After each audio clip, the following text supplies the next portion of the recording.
Bugün burada olmağım sizin qarşınızda çıxış etməyin bir möcüzədir deyərdim.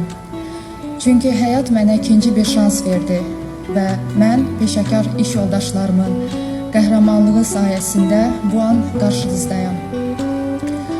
Ruhları şad olsun.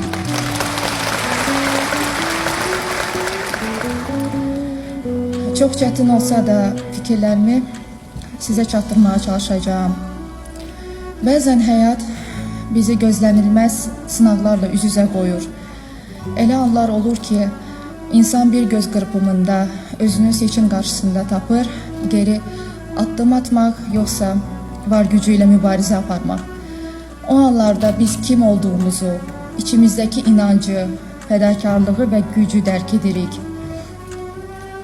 Birlikdə çalışdığım, hər uçuşda fikirlərimi bölüşdüyüm insanları itirmək mənim üçün çox ağırdır.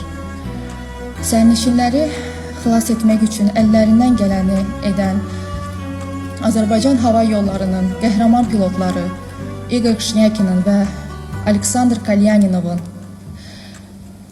qəhrəman bələdçimiz Hökümə Əliyevanın etdikləri hamımıza əsl fədakarlıq və qəhrəmanlıq nümunəsi oldu. Ölümlə üz-üzə ikən ən çox nəyi anladım deyə soruşsanız, güclü olduğumu anladım deyərdim.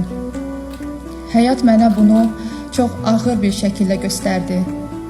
Mən bizə göstərilən diqqət və qayğıya görə möhtərəm prezidentimiz cənab İlham Əliyevə, sağlamlığımızın qayğısına qalan həkimlərimizə, dualarını bizdən əsirgəməyən soydaşlarımıza və mənə hər zaman dəstək olan anama təşəkkür edirəm.